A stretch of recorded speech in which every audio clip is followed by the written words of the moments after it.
നമസ്കാരം, സ്പീഡ് ന്യൂസിലേക്ക് സ്വാഗതം. സംസ്ഥാനത്ത് ശനിയാഴ്ച വരെ പരക്കെ മഴയ്ക്ക് സാധ്യതയെന്ന് കാലാവസ്ഥാ വകുപ്പ്. ശക്തമായ കാറ്റിനും സാധ്യതയുള്ളതിനാൽ ജാഗ്രത വേണമെന്ന് മുന്നറിയിപ്പ്. കാറളം ചെമ്മണ്ടയിൽ ശുചിമുറിയുടെ ചുമറിടിഞ്ഞു വീണ യുവാവ് മരിച്ചു. നെടുമ്പള്ളി വീട്ടിൽ ബൈജുവാണ് മരിച്ചത്.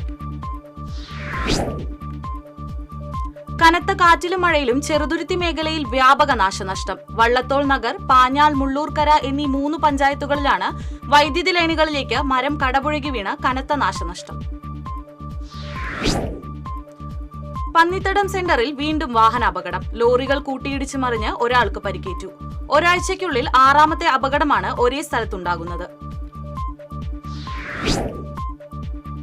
വടക്കാഞ്ചേരി ജില്ലാ ആശുപത്രിയുടെ കീഴിലുള്ള പാലിയേറ്റീവ് കെയർ രോഗികൾക്ക് ദുരിതമായി മാറുന്നതായി പരാതി. രോഗികളും കൂട്ടിരിപ്പുകാരും ചികിത്സയ്ക്കും മരുന്നിനുമായി നിരവധി തവണ കയറ്റം കയറി ഇറങ്ങേണ്ട അവസ്ഥയാണെന്ന് ആക്ഷേപം. കൊടുങ്ങല്ലൂരിൽ കാട്ടുപന്നികളുടെ ശല്യം വ്യാപകമാകുന്നു. വഴിയാത്രക്കാർക്ക് നേരെ കാട്ടുപന്നികളുടെ ആക്രമണം. പന്നികളെ ഒഴിവാക്കാൻ അടിയന്തര നടപടികൾ സ്വീകരിക്കണമെന്നാവശ്യം. ലക്ഷങ്ങൾ ചെലവഴിച്ച് നിർമ്മിച്ച താന്യം പഞ്ചായത്തിലെ ശാന്തിതീരം പൊതുശ്മശാനത്തിന്റെ പ്രവർത്തനം നിലച്ചു. ഭരണസമിതിയുടെ നിരുത്തരവാദപരമായ സമീപനം മൂലമെന്ന് ആരോപണം. പ്രതിഷേധവുമായി BJP. ദേശീയപാതാ നിർമ്മാണം പ്രദേശവാസികൾക്ക് സമ്മാനിക്കുന്ന ദുരിതത്തിന്റെ അടയാളമായി മരഗോവണി. ശ്രീനാരായണപുരം പള്ളിനടയിലാണ് മരഗോവണി ഉപയോഗിച്ച് നാട്ടുകാർ റോഡ് മുറിച്ചു കടക്കുന്നത്. കരുവന്നൂർ ബാങ്ക് സഹകാരികളോട് ക്രൂര സമീപനം തുടരുകയാണെന്ന് ആരോപിച്ച് കേരള കോൺഗ്രസ് ഇരിങ്ങാലക്കുട നിയോജക മണ്ഡലം കമ്മിറ്റിയുടെ നേതൃത്വത്തിൽ മാർച്ച് നടത്തി. കരുവന്നൂർ ബാങ്ക് പരിസരത്ത് നടന്ന dharna Kerala Congress deputy chairman advocate Thomas Unniyadan ഉദ്ഘാടനം ചെയ്തു. അന്താരാഷ്ട്ര ലഹരി വിരുദ്ധ ദിനത്തിന് മുന്നോടിയായി കൊടകര സെന്റ് ജോസഫ് ഫൊറോന ദേവാലയത്തിന്റെ KCBC മദ്യലഹരി വിരുദ്ധ സമിതി ലഹരി വിരുദ്ധ ബൈക്ക് റാലി സംഘടിപ്പിച്ചു. വികാരി ഫാദർ ജെയ്സൺ കരിപ്പായി ഉദ്ഘാടനം ചെയ്തു. ചാവക്കാട് മത്സ്യഭവന്റെ ആഭിമുഖ്യത്തിൽ ഫിഷറീസ് വകുപ്പ് നടപ്പിലാക്കുന്ന ഒരു നെല്ലും ഒരു മീനും പദ്ധതിക്ക് തോളൂർ പഞ്ചായത്തിൽ തുടക്കമായി. പഞ്ചായത്ത് പ്രസിഡന്റ് ശ്രീകല കുഞ്ഞുണ്ണി ഉദ്ഘാടനം ചെയ്തു.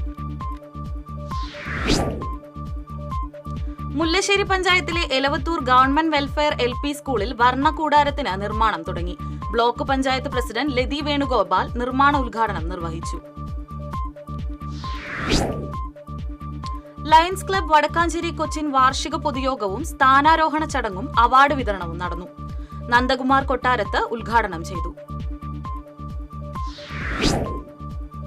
വായനാവാരത്തോടനുബന്ധിച്ച് ലയൺസ് ക്ലബ് ഓഫ് പെരിഞ്ചേരിയുടെ നേതൃത്വത്തിൽ വള്ളുകുന്നത്തുശ്ശേരി യൂണിയൻ ക്ലബ് ആൻഡ് ലൈബ്രറിയിലേക്ക് പുസ്തകങ്ങൾ നൽകി.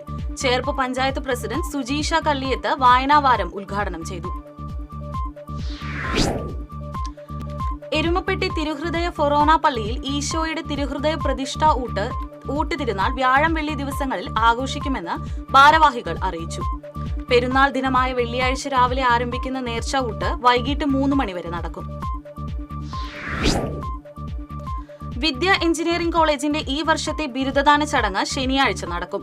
വിദ്യ international charitable trustee TK Kuttappan, chairman Sabu Soumyan തുടങ്ങിയവർ പങ്കെടുക്കും. എഴുത്തുകാരിയും സംഗീത സംവിധായകയുമായ കരിമ്പുഴ രാധ രചിച്ച ചെറുകഥാ സമാഹാരങ്ങളുടെ പ്രകാശനം വെള്ളിയാഴ്ച തൃശൂരിൽ നടക്കും. കേരള സാഹിത്യ അക്കാദമിയിൽ നടക്കുന്ന പുസ്തക പ്രകാശന ചടങ്ങ് PR നാഥൻ ഉദ്ഘാടനം ചെയ്യും.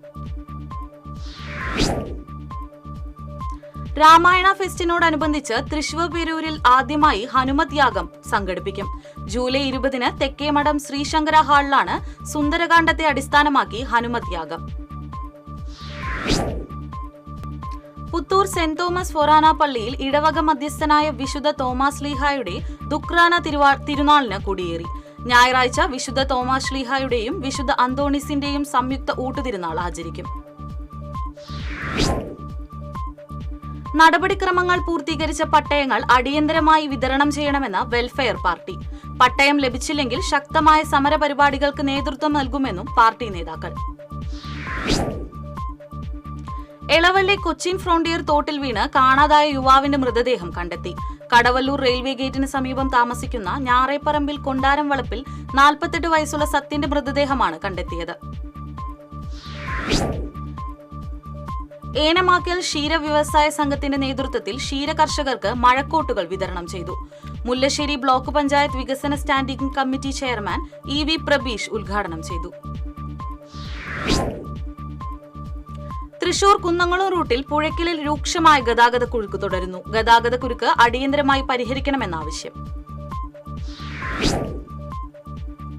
കാർഷിക സർവകലാശാലയിലെ 5000-ഓളം വരുന്ന പെൻഷൻകാർ കഴിഞ്ഞ 4 വർഷമായി കുടിശ്ശിക ഉൾപ്പെടെ 110 കോടിയോളം രൂപയുടെ പെൻഷൻ ആനുകൂല്യങ്ങൾ ലഭിക്കുന്നില്ലെന്ന ആക്ഷേപം. ജനറൽ കൌൺസിൽ ഇതുമായി ബന്ധപ്പെട്ട് ഉന്നയിച്ച അടിയന്തര പ്രമേയം ചർച്ച ചെയ്യാതെ വൈസ് ചാൻസലർ തള്ളിയെന്ന് Kerala agricultural university pensioners forum ഭാരവാഹികൾ. കോൺഗ്രസ് കടവല്ലൂർ മണ്ഡലം ഭാരവാഹികളും വാർഡ് പ്രസിഡന്റ്മാരും ചുമതലയേറ്റു. KPCC അംഗം ജോസഫ് ചാലിശ്ശേരി ഉദ്ഘാടനം ചെയ്തു. കേരള കോൺഗ്രസ് കയ്പമംഗലം നിയോജക മണ്ഡലം വൈസ് പ്രസിഡന്റ് അസീസ് പുഞ്ചപ്പാടത്ത് പാർട്ടി വിട്ടു. ഇടതുമുന്നണിയുടെ പ്രഖ്യാപിത ലക്ഷ്യങ്ങളിൽ നിന്നും വ്യതിചലിച്ച് നിലപാട് സ്വീകരിക്കുന്ന കേരള കോൺഗ്രസ് ജില്ലാ നേതൃത്വത്തിന്റെ നിലപാടിൽ പ്രതിഷേധിച്ചാണ് രാജിയെന്ന് അസീസ്. തുടർച്ചയായി അപകടങ്ങൾ സംഭവിക്കുന്ന പന്നിത്തടം സെന്ററിലെ സിഗ്നൽ ലൈറ്റ് സ്ഥാപിക്കണമെന്നാവശ്യപ്പെട്ട് കോൺഗ്രസ് മണ്ഡലം കമ്മിറ്റി റോഡ് ഉപരോധിച്ചു. പ്രവർത്തകരെ എരുമപ്പെട്ടി പോലീസ് അറസ്റ്റ് ചെയ്ത് നീക്കി. ഇനിയൊരു യുദ്ധം വേണ്ടേ വേണ്ട എന്ന മുദ്രാവാക്യമുയർത്തി കേരള പ്രവാസി സംഘം തൃശൂർ ജില്ലാ കമ്മിറ്റി യുദ്ധവിരുദ്ധ സദസ്സ് സംഘടിപ്പിച്ചു. കേരള പ്രവാസി സംഘം general secretary KV Abdul Khader ഉദ്ഘാടനം ചെയ്തു. ചാവക്കാട് മൺസൂൺ കാല ട്രോളിംഗ് നിരോധനം ലംഘിച്ച് കാരിയർ വള്ളം ഫിഷറീസ് മറൈൻ എൻഫോഴ്സ്മെന്റ് സംഘം പിടിച്ചെടുത്തു. മലപ്പുറം കുട്ടായി മംഗലം സ്വദേശി അലിമോൻ എന്നയാളുടെ ഉടമസ്ഥതയിലുള്ള മത്സ്യബന്ധന യാനമാണ് പിടിച്ചെടുത്തത്. തൃശൂർ പ്രസ് ക്ലബിന്റെ ആഭിമുഖ്യത്തിൽ അന്തരിച്ച മുതിർന്ന മാധ്യമപ്രവർത്തകനായിരുന്ന AK വിജയൻ അനുസ്മരണം സംഘടിപ്പിച്ചു. Press club president AB Babu അധ്യക്ഷനായിരുന്നു. കൊടുങ്ങല്ലൂരിൽ ലോട്ടറി വിൽപ്പനക്കാരനായ വയോധികനെ കബളിപ്പിച്ച് പണവും ലോട്ടറി ടിക്കറ്റും കവർന്നു. ലോകമല്ലേശ്വരം അറക്കത്താഴം ഐനിക്കപ്പറമ്പിൽ ഷൺമുഖനാണ് കബളിപ്പിക്കപ്പെട്ടത്. പടിഞ്ഞാറെ ചാലക്കുടി പിഷാരിക്കൽ ദുർഗാ ഭഗവതി ക്ഷേത്ര മൈതാനത്ത് സംഘടിപ്പിക്കുന്ന ചാലക്കുടി മഹോത്സവം 27, 28, 29 തീയതികളിൽ നടത്തും. വെള്ളിയാഴ്ച വൈകിട്ട് കേരള ഹൈക്കോടതി ജഡ്ജി VM ശ്യാംകുമാർ ഉദ്ഘാടനം ചെയ്യും. ഇതോടെ സ്പീഡ് ന്യൂസ് സമാപിക്കുന്നു. നമസ്കാരം.